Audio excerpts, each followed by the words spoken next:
Bienvenidos a Debatitlán.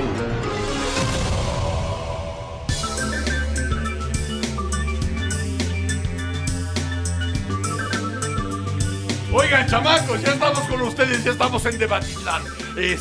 Les aviso de una vez, Sabina Berman tuvo una emergencia, Julio Hernández también, una emergencia de familiar, de salud. Deseamos que todo vaya muy bien en los apuros que tienen ahorita, Julio, que todo vaya muy bien. Deseamos que todo vaya bien y estoy seguro que todo será una anécdota, un sustillo, pero todo estará bien. Un saludo para Mauricio Merino está con nosotros. Hola. Querido Broso, aquí estamos como cada viernes. Gracias. Emilio Lezama, ¿cómo estás? Pues aquí, a pesar de la realidad, ¿no?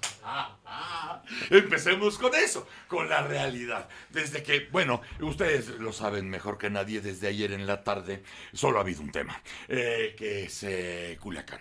Desde las 3:30 de la tarde que empezó más o menos a saberse que algo se estaba cayendo del árbol. Vimos aquí cómo no hubo información, hubo una gran carencia de información de parte del estado de Sinaloa, del gobierno federal hubo muy poca información y claro, como pasa en todos los rubros, ¿no? Todos los vacíos se llenan. Y las redes sociales empezaron a subir videos, empezaron a subir informes, empezaron a comunicar lo que estaba pasando en Sinaloa, en Culiacán. Y la gente se empezó a alertar, porque las imágenes que empezamos a conocer eran de aúpa, eran de tensión, de susto, de caos. Y ya después, ya como a las 9 de la noche, carajo, como a las 9 de la noche, salió el gabinete de seguridad a decirnos medias mentiras y medias verdades, como ya se pudo constatar hoy en la mañana. Pero bueno, parece ser que es el tema, y es un tema que arrastra 27 temas más, Mauricio. Sí, hay una luz de reflexiones, de emociones, la verdad, que se reúnen, ¿no?, en torno a este episodio, que de entrada, ya hay que decirlo, va a ser, eso ya no se puede negar, va a ser un episodio que va a marcar el sexenio. Total. Ya pasa a la historia. Sí pasa a la historia, este episodio. Y no necesariamente para que lo que siga sea mejor que lo que hoy tenemos. ¿Por qué digo que hay una luz? Por un lado, la contradicción profundísima que hay entre haber creado la Guardia Nacional, Sí. cuando hubo tanta oposición a la creación de este cuerpo violento por su naturaleza, en donde el Ejército, la Marina, la Policía Federal se reúnen para dar una impresión, por lo menos, de que el Estado mexicano tiene el monopolio de la coacción física, como dice el clásico. Este es un Estado, Sí. es el monopolio de la coacción física, Weber. Hoy lo quiero citar un par de veces a Max Weber, filósofo alemán clásico, sociólogo, economista, de todo, gran pensador.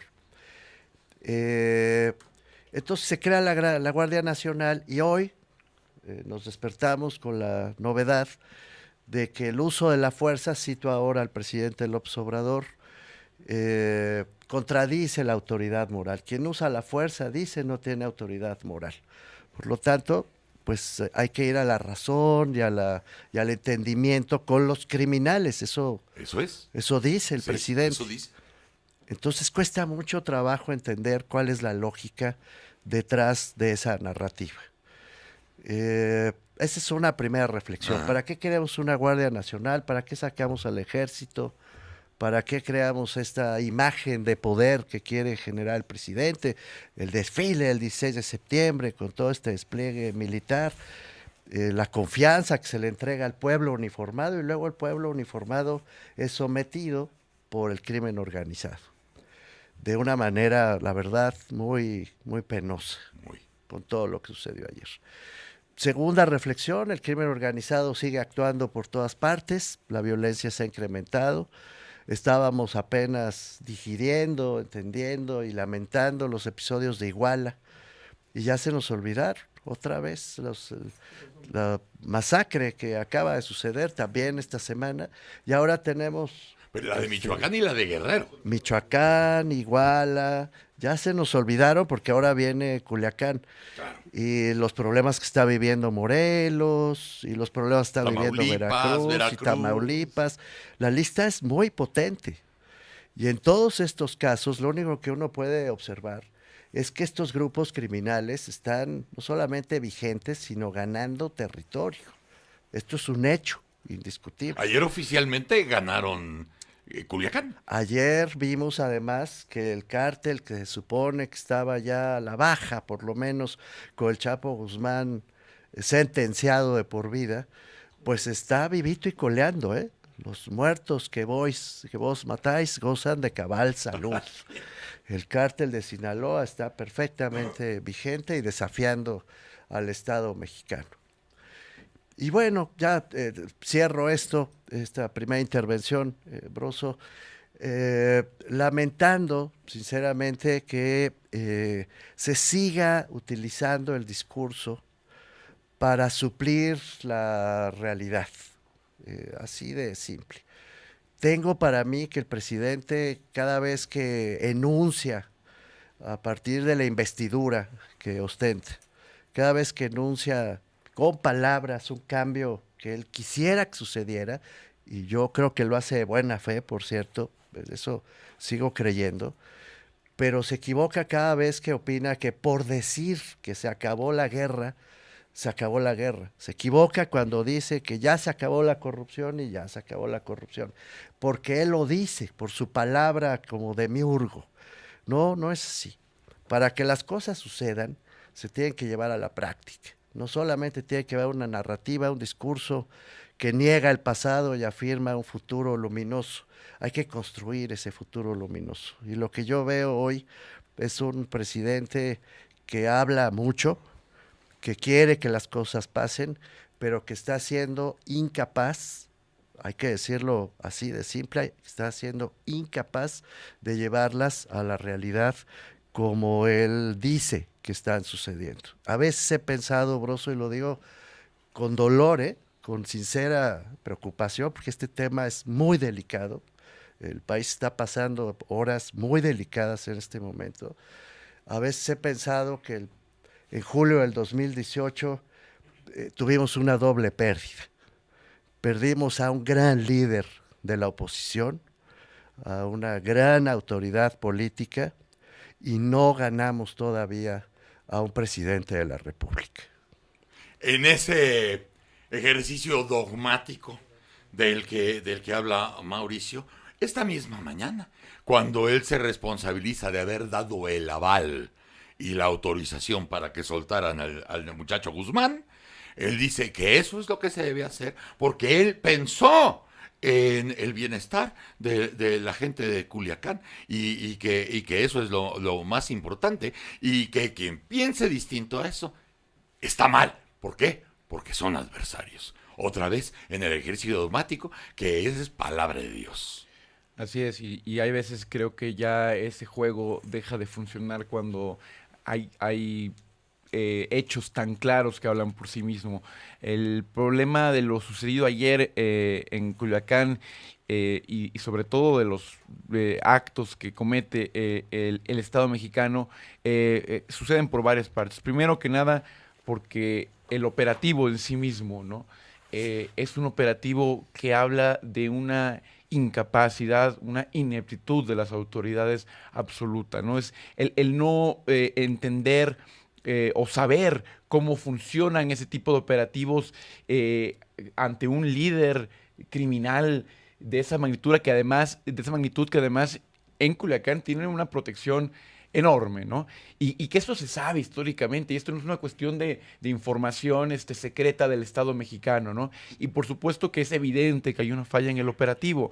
O sea, eso no queda ninguna duda de quien haya ideado ese operativo no entiende, no sabe lo que enfrenta el Estado mexicano. Segunda, la decisión que se toma una vez que el operativo ya está en marcha, ¿no? Esta decisión avalada aparentemente por el presidente de echarse para atrás en el último minuto que además da un mensaje terrible a una fuerza militar naciente como es la Guardia Nacional, a una estrategia supuestamente nueva supuestamente, insisto, de combatir el crimen organizado, porque básicamente el mensaje que da es esta batalla, él no la quiere llamar guerra, se empieza perdiendo, ¿no? Es muy claro. Y luego, la tercera, que es la parte de comunicación, que es un vacío absoluto de comunicación de un presidente que le encanta hablar, que le encanta comunicar, y que justamente en el momento en que más necesita comunicar, que más necesita hablar, decide no hacerlo. Y cuando por fin lo hace, en lugar de hablar en términos profesionales sobre sobre el combate al narcotráfico, al crimen organizado, lo lleva todo a la retórica de conservadores, de adversarios y demás. Ese es un fracaso del Estado porque evidentemente refleja una debilidad inherente, pone en evidencia a las fuerzas del orden, y sobre todo el mensaje que da para los grupos criminales es clarísimo. Si tú me agredes, si tú me atacas, yo voy a claudicar, yo te voy a permitir. Entonces el mensaje es muy claro para todos los demás que están haciendo actividades ilícitas en este país. ¿Cuál es la solución para no ser capturado, para poder tener impunidad? Crea más desorden, crea más peligro. Más peligro. Caos. Entonces crea caos y te dejaré libre. Crecer. Te dejaré crecer. El Estado no va a ejercer este monopolio de la violencia del que hablaba Weber y que mencionaba Mauricio, pero no solamente eso, el Estado de Derecho no va a existir siempre y cuando tú seas más violento. Entonces lo que incitas no es a que la violencia baje, lo que incitas es a que la violencia suba, porque entonces cada grupo criminal va a decir, si esta es la solución que se tuvo en Culiacán, pues voy a hacer lo mismo. Pero es la segunda llamada, además, porque lo acabamos de ver con los normalistas. Los que secuestran a los choferes, secuestran a los camiones y les dan las plazas. Sí. Esto que acabamos de ver en Sinaloa, en Culiacán, ustedes lo saben muy bien. O sea, ya tenemos experiencia, por lo menos 12 años, en lo que es la guerra contra el crimen organizado. Nosotros lo hemos visto, lo hemos consignado, lo hemos seguido. La gente de Culiacán sabe perfectamente cuáles son las posibilidades de cualquier operativo que se te ocurra, porque han convivido más de 12 años, quizá 30 años o más, con el cártel de Sinaloa. Entonces, ¿quién le mintió al presidente?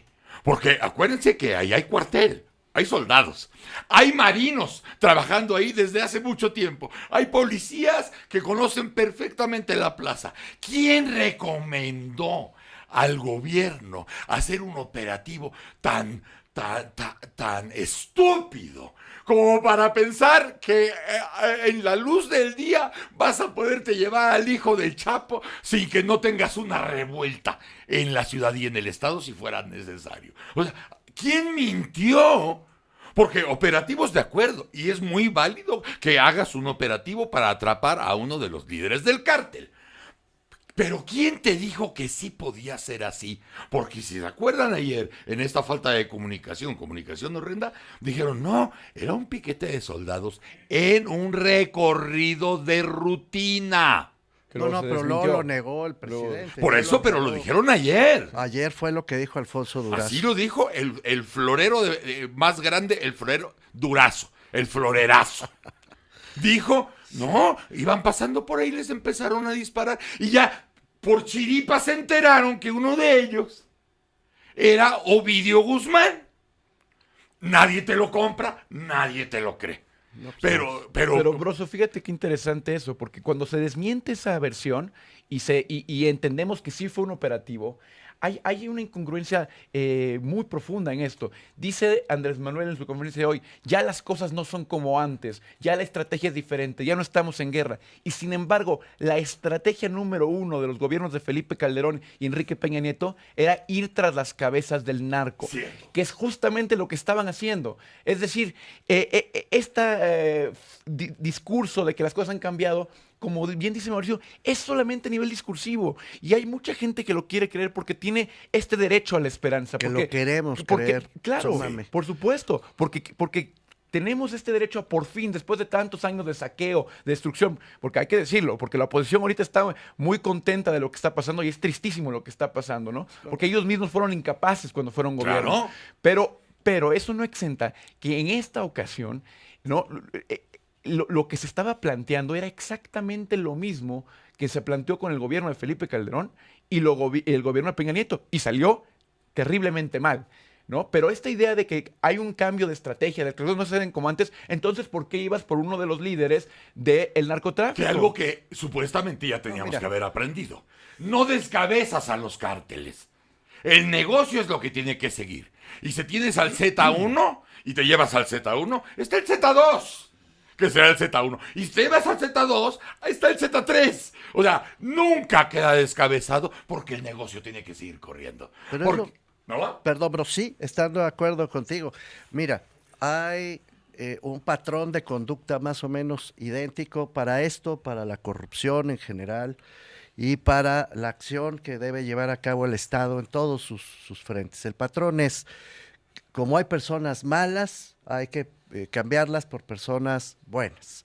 Es más o menos el discurso. Todo lo que pasó antes es malo, hay que borrarlo, porque todo lo que va a pasar ahora es bueno. Sí, pero para poder hacer eso necesitas construir abajo las condiciones para que todo eso suceda más allá de las personas que van a estar al frente de cada una de las instituciones. Acá lo que vemos es que el cártel de Sinaloa no solo está vivito y coleando, sino que tiene el control del territorio de Sinaloa y en muchos otros lugares del país. Ese es un tema Lo central. mismo que pasa con la corrupción. Sí. Tú puedes meter a la cárcel a los peces gordos, nos hemos cansado de decirlo, el sistema de la corrupción sigue intacto. Y si puedo decir una línea más todavía, a mí lo que me preocupa de fondo de todo esto, de veras, Broso, es que el Estado supone una actividad que va mucho más allá de un movimiento político. El Estado tiene que ejercer la fuerza, ni modo, tiene que hacer cumplir la ley, ni modo, y tiene que crear reglas y rutinas para que las cosas buenas efectivamente sucedan a lo largo del tiempo y no solamente porque lo decide un buen día el líder del país, que es Andrés Manuel López Obrador. Esa concepción de Estado hoy está ausente del país. Por eso insisto, perdimos a un gran líder político de oposición. Como líder de oposición era imbatible y todavía no tenemos un jefe del Estado. Perdón, vamos al corte y regresamos. ¡Órale! Debatitlán en aire libre. El asunto, desde luego, es Culiacán, con todo lo que implica. Estábamos comentando en el corte que mucha gente estaba impactada en las redes, porque de pronto se cuelan imágenes donde ves platicando a unos soldados con unos sicarios, y la gente estaba espantadísima. Mira, como que se conocen. No, claro que se conocen. O sea, la historia de esa relación te puede llevar hasta por lo menos 50 años de cosas conocidas, donde había poblaciones que hoy ya se conocen, pero que en aquel tiempo nadie pelaba, y el gobierno desde luego menos, donde empezaron los sembradíos y empezó a hacerse industrial la cosa, y entonces como no estaba el Estado, pues el narco empezó a construir el kiosco y la capillita, y empezó a tratar las calles, a quitar las empedradas, y la gente empezó a hacerse lo que le llaman el tejido social, ¿no? De que algún sicario ya se casó con una de las niñas del pueblo, empiezan a tener familias, y así se va haciendo lo que ahora conocimos y que ayer impactaba a la gente. Dice, parece que se saludaron el soldado y el sicario. Bueno, han estado en el mismo camino mucho tiempo. Ahora, la gran bronca que planteaban los dos, tanto Emilio como Mauricio, es que se supone que estarían esperándose otras cosas, otras reacciones, otros planes verdaderamente. Pero lo que estamos viendo es que no hay reacciones nuevas, no hay planes nuevas. Y eso sí, subsiste el discurso que en casos como ayer ya no alcanza, Mauricio. El discurso ya no está alcanzando. No. Hoy mismo, me decía mi productor, en la mañanera de hoy en Oaxaca, ya los reporteros ya están en un plan de no me esté chamaqueando, señor presidente. O sea, estamos aquí para que nos informe. No me aviente usted a la próxima conferencia del Gabinete de Seguridad, porque usted es el presidente. Es el jefe. Contésteme. ¿De qué medio es usted? De Reforma. Ah, ya sé, Reforma. No. No estamos hablando de Reforma, presidente. Estamos hablando de lo que usted hace. Pues sí. O sea, ya empieza a cambiar un poco el tono que se había un poco impuesto en las mañaneras, porque los problemas ya son más grandes. No alcanza para resolver problemas, pero sí alcanza para profundizar la polarización social sobre lo que está viviendo el país. Ese es un efecto muy concreto. El presidente va a persuadir, estoy seguro, a mucha gente con la narrativa según la cual él no está reproduciendo lo que hizo Felipe Calderón. Ajá. Él ya había decretado, se veía venir Sí. además la respuesta desde anoche. Sí.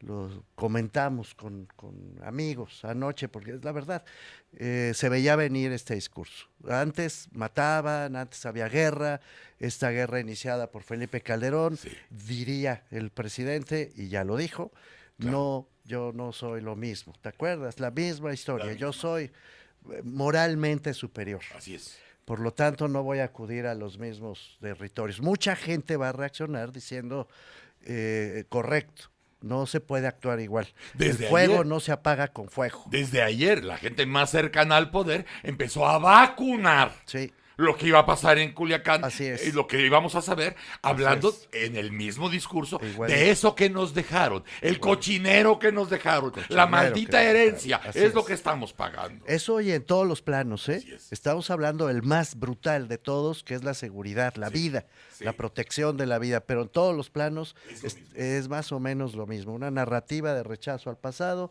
una oferta discursiva de hacer las cosas de manera diferente y resultados que todavía no llegan en ningún lado. En ningún ningún lado. rubro. No han llegado por ninguna parte.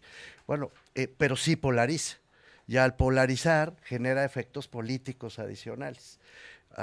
Hay a todas luces aquí una porvenir, una nueva pugna política, porque no sabemos cómo se va a resolver el problema de la seguridad. Si se trata de eliminar el uso de la fuerza, yo sí quiero que me expliquen para qué queremos la Guardia Nacional. Si se trata de hacer inteligencia quirúrgica sobre los cabezas de los cárteles, que nos digan cómo van a eliminar esa red social de millones de personas, Broso, que están involucradas directa o indirectamente con el crimen organizado por prácticamente toda la República, ya sea en el cultivo, en el trasiego, en la venta, en la violencia incluso. Hay muchísima gente involucrada. ¿Cuál es la estrategia para desandarlo? ¿Cuál es la estrategia para poder saber si los gobiernos locales de este país, que están tan profundamente capturados por el crimen organizado, van a estar o no en esta pugna, en esta lucha de inteligencia y de desarmar al crimen organizado a partir de sus huestes? ¿Y cómo se va a usar el programa social, el dinero que está repartiendo para jóvenes construyendo el futuro, etcétera, que fue anunciado como parte de la estrategia contra el narco para rescatar a los muchachos de estos señores de la guerra, los criminales, los narcotraficantes, que convierten a estos muchachos en sicarios, en vendedores, en servidores del crimen organizado? ¿Cómo uno por uno lo van a rescatar? No hay una sola respuesta, Broso, para estas preguntas principales, y lo que sí vemos es la Guardia Nacional recorriendo las calles del país y fracasando cuando tienen que sacar la casta. Y el ejército construyendo aeropuertos. Y además aquí hay otro garbanzo de libra al que se refiere Mauricio, Emilio, que es, hay una tesis seria que dice, cualquier plan que tengas para superar el asunto del crimen organizado extendido en el país, si no empieza por los municipios, pues no es serio. Y los municipios están dejados de la mano de Dios. Sí. Acaba de regresar de un viaje Mauricio, que le consta, y hace 2 días decía Silvano Aureoles, oye, dejen llegar el dinero a los municipios. Cero, está llegando cero. Porque no está llegando nada. Entonces no podemos instrumentar nada. Instrumentar nada, hablando en Michoacán, es que haya policías, por ejemplo. Y que el policía tenga un arma, por ejemplo. Y que tenga un coche que moverse, por ejemplo. Esa es la instrumentación que no puede llegar porque el dinero no llega. No está llegando a los municipios. ¿Cuál plan podrá ser lo más eficiente posible? Que no piense ni en los municipios, que es donde todo está más arraigado.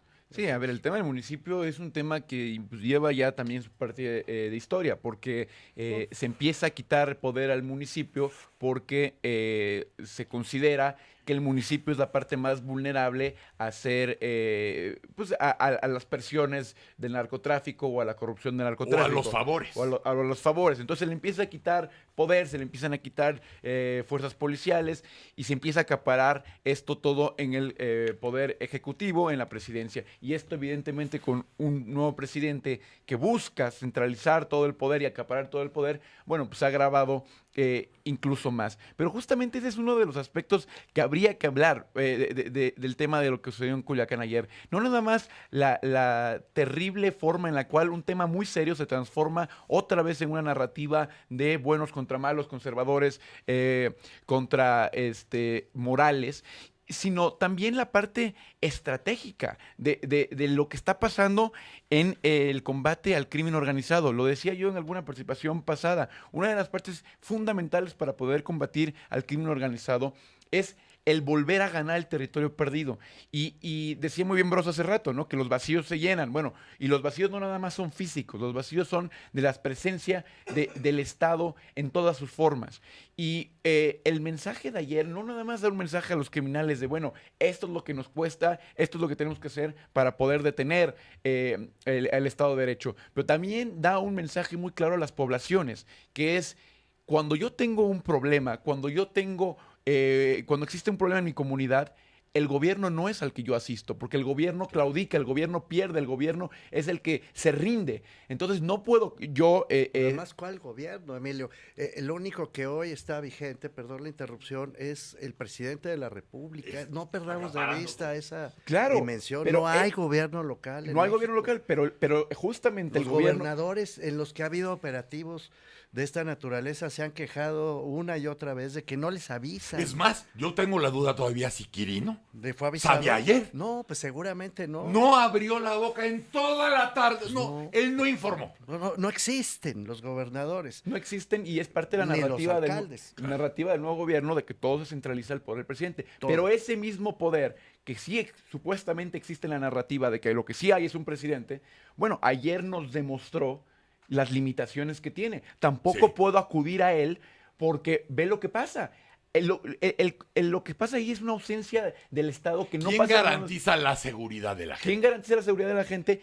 ¿Y cómo se legitima el Ya sabemos desde hace décadas que hay muchos lugares que la gente ya sabe que la seguridad está con el crimen ¿Y organizado. quién garantiza la obediencia ciega, permanente, sólida a las instrucciones del presidente en todos los planos, toda vez que él está centralizando todas las decisiones? Ya lo vimos con Morena.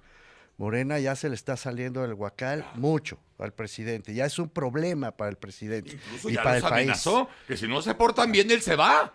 Yo pregunto, y con mucho cuidado lo hago porque sé que es un asunto muy delicado.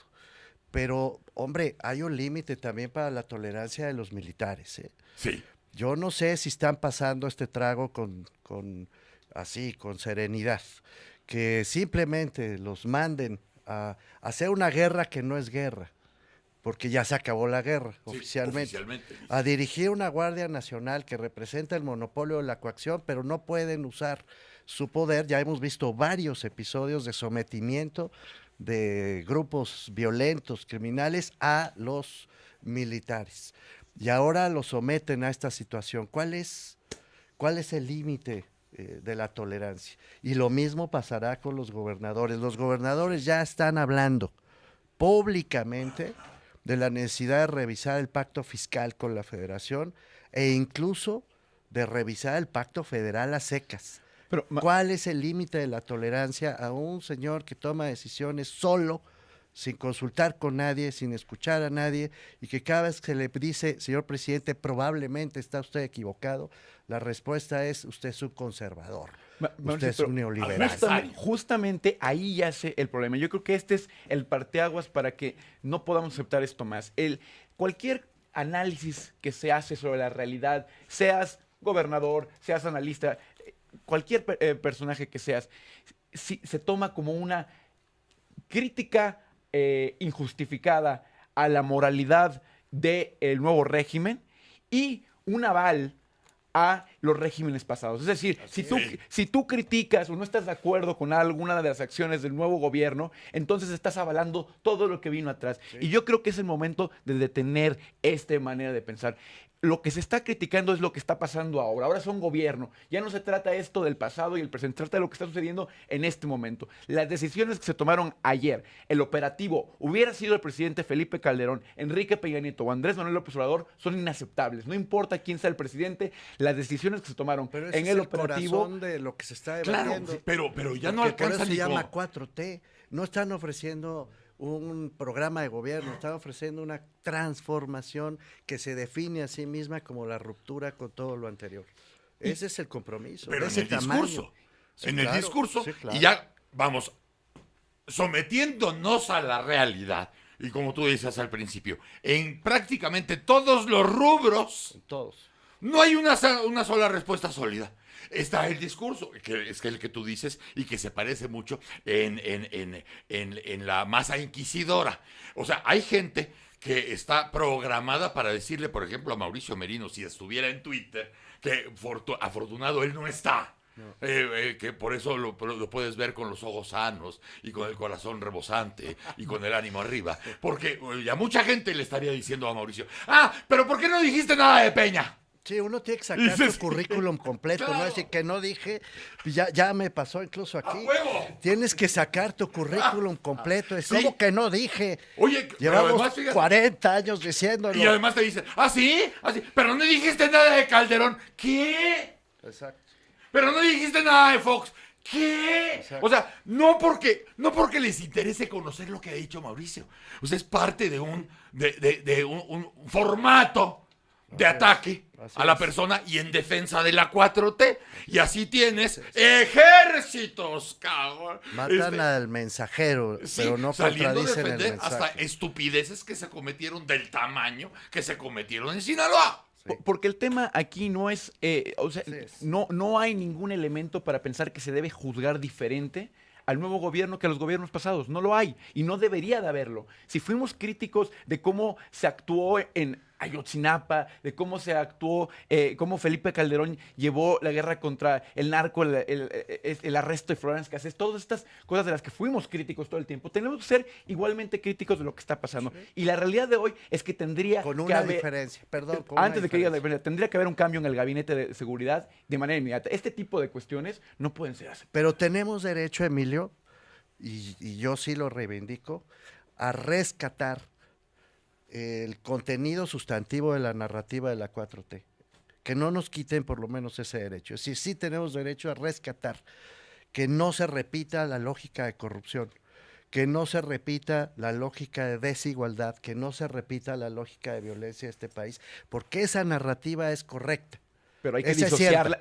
Lo que no es correcto es creer que una sola persona, de todos los mexicanos que somos, sea la única capacitada para encabezar esa gran gesta heroica. No, es una gesta de todos. Y si el señor presidente está cometiendo tantos errores como lo está cometiendo, ese sí es el derecho que tenemos todos a decir, se está usted equivocando y va a corregir, porque esta es una gesta colectiva, incluso a favor de su narrativa. La cuarta transformación tiene que venir de la sociedad, no del gobierno. Y ese es el tema. El apropiarse de esa transformación, esa narrativa de transformación, socialmente es adecuado. Claro, hay que tener una cuarta transformación. Era insostenible el pasado, pero ya vemos que lo que dice y hace el gobierno no está concordando con lo que esta narrativa de cambio, de transformación. Oye, Emilio, pero lo dijo Mauricio al principio. Si no hay cambio de piso, todo va a salir igual.